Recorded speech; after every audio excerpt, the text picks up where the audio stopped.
네, 잘 지내고 계시지요?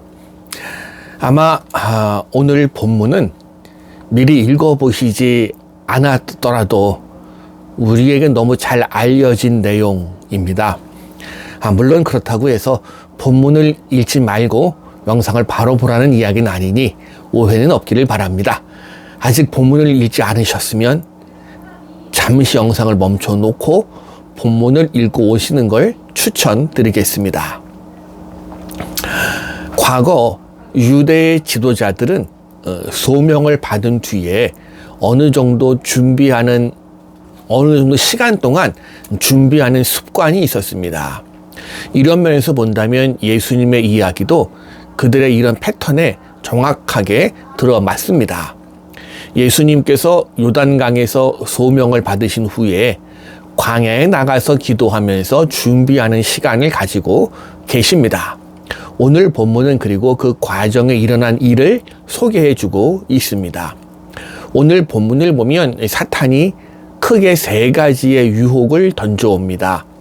하나는 40일간 금식해서 굶주린 예수님에게 돌로 떡을 만들어 먹어보라는 유혹이었고, 두 번째는 성전 꼭대기로 올라가서 뛰어내려도 하나님의 아들이면 천사들이 도와서 멀쩡할 것이다. 그러니 뛰어내려 봐.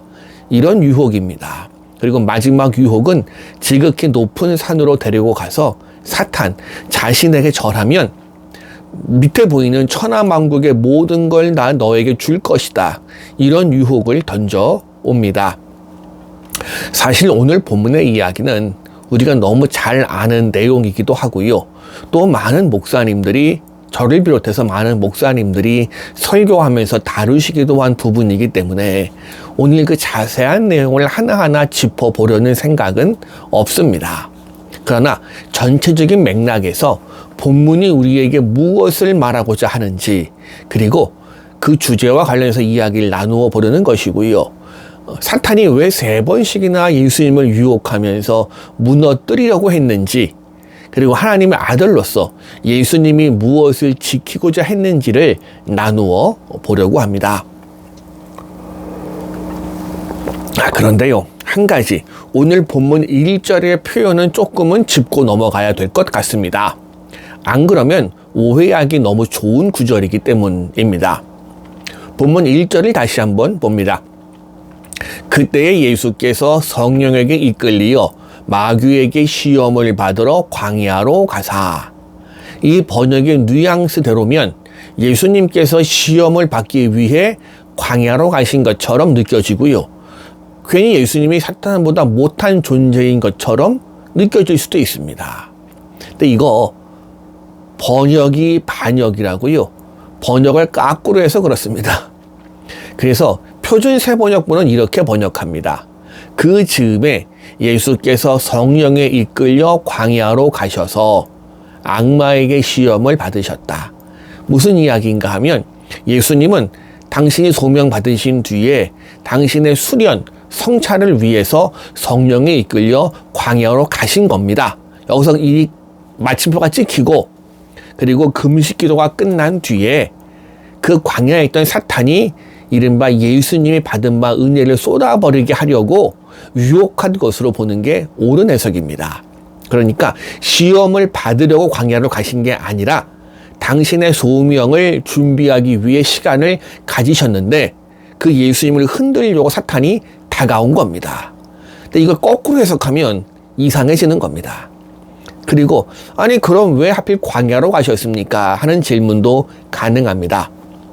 이 부분은 과거 이스라엘 백성이 출애굽한 뒤에 광야에서 약 40년간의 시간을 보낸 것을 상징한다고 보면 됩니다. 그런 의미에서 40일간의 금식 기도 역시 이스라엘의 40년간의 광야 생활을 떠올리게 만드는 모습입니다. 이걸 어떻게 합니까? 자, 마태복음은 유대인 중에서 예수님을 믿게 된 사람들을 위해 쓰여진 복음서. 그들은 당연히 이 이야기를 읽으면 과거 출애굽 당시의 모습을 떠올리는 게 거의 조건 반사적으로 떠올리는 게 유대인들입니다. 자, 그럼 이제 본문을 크게 들여다 보지요. 아마도 예수님께서 광야에서 수련하시는 동안 겪으신 영적 체험 이야기에서 비롯되었을 오늘 본문의 내용은 약간 과장한다면 앞으로 겪을 예수님의 사역 전체를 미리 보여주는 것인지도 모르겠습니다. 왜냐하면 오늘 본문의 이야기는 예수님이 하나님의 아들로서 겪을 수 있는 유혹들을 미리 보여준다고 말해도 과언이 아닙니다. 앞으로 계속 함께 읽어 가시겠습니다만은 오늘 본문의 상황과 유사한 유혹들이 심지어 때로는 제자들로부터 그리고 유대인 지도자들에게서 그리고 많은 군중들에게서 계속 이어집니다. 예수님은 그러나 끝내 십자가에 달리시기까지 유사한 유혹들 무수히 다가오지만 오늘 본문에서 보여준 원칙대로 다 거부하고 결국 골고다 언덕에 오르게 되십니다. 예수님에게 주어진 이 세 가지 유혹들은 한 가지의 공통점이 있습니다. 하나님의 아들로서 주어진 능력을 하나님의 뜻을 위해서 하나님의 방법대로 사용하는 게 아니라 자신의 욕망과 자신의 방식대로 사용하라는 유혹이 그것입니다. 그러나 예수님은 자신의 하나님의 아들됨을 반신반의한 듯한 마귀의 유혹에 대해서 단호하게 거부하십니다. 하나님이 주신 아들로서의 능력을 자신의 신분을 과시하고 자신의 욕심을 채우는 일로 사용할 수는 없다는 원칙이지요. 바로 여기에서 왜 예수님이 당신의 공생애 동안 그 정체를 확 드러내시라는 요청을 받아도 은근하게 밝히면 밝혔지 본격적으로 드러내는 것은 거부하신 이유도 여기에 있습니다.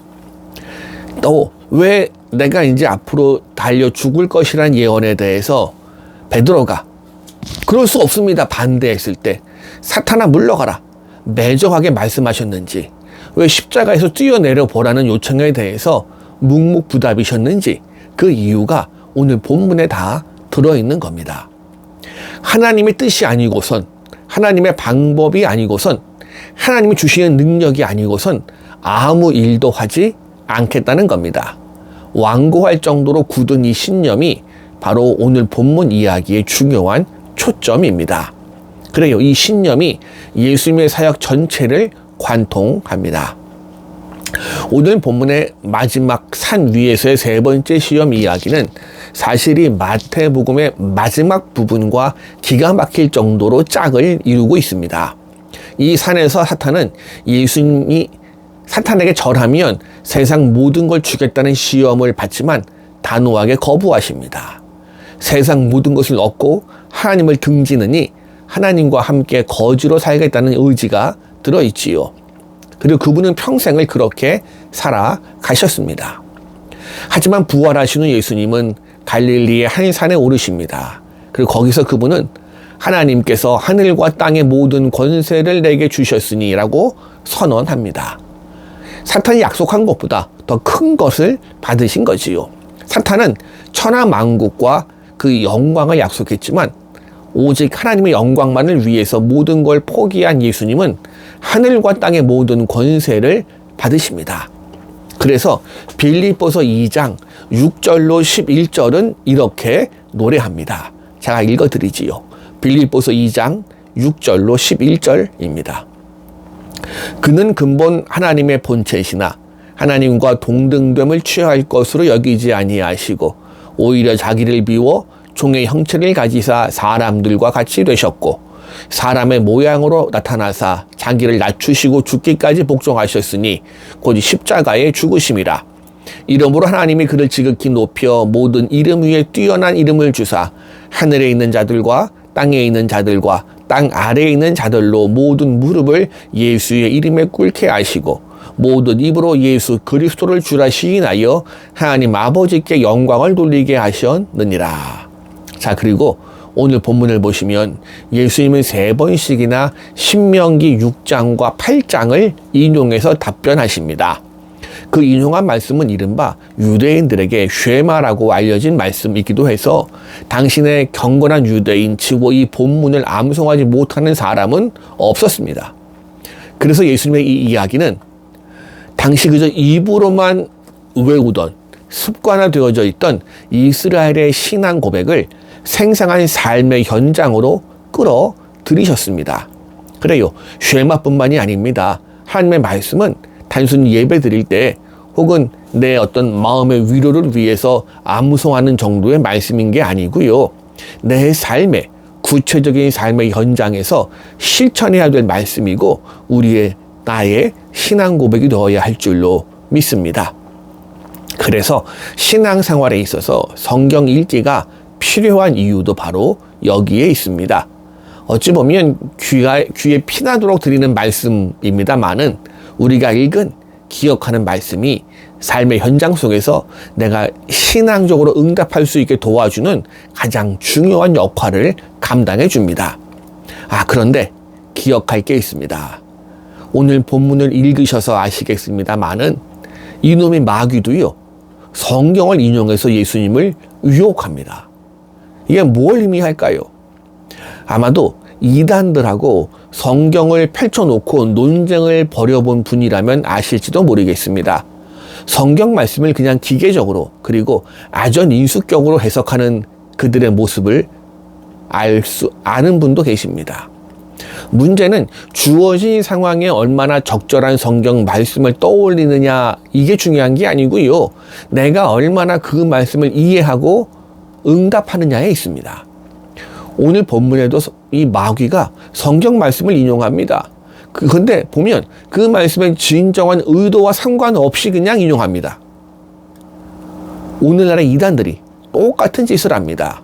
그러나 예수님의 경우 단순히 말씀을 암송해서 그냥 인용하는 게 아니고요. 그 내용을 이해하시고 그 뜻에 전적으로 동의하고 순종하기 위한 결단으로 그 말씀을 인용하십니다.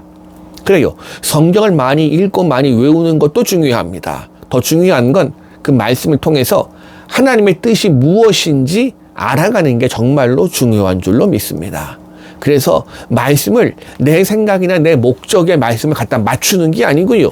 내 생각과 내 생각과 태도를 이 말씀의 메시지에 복종시키는 게 먼저입니다. 성경 읽기에서 주인공은 성경이지 내가 아니기 때문입니다. 그러니 그렇게 잘 읽고 계신 줄로 믿습니다. 감사합니다.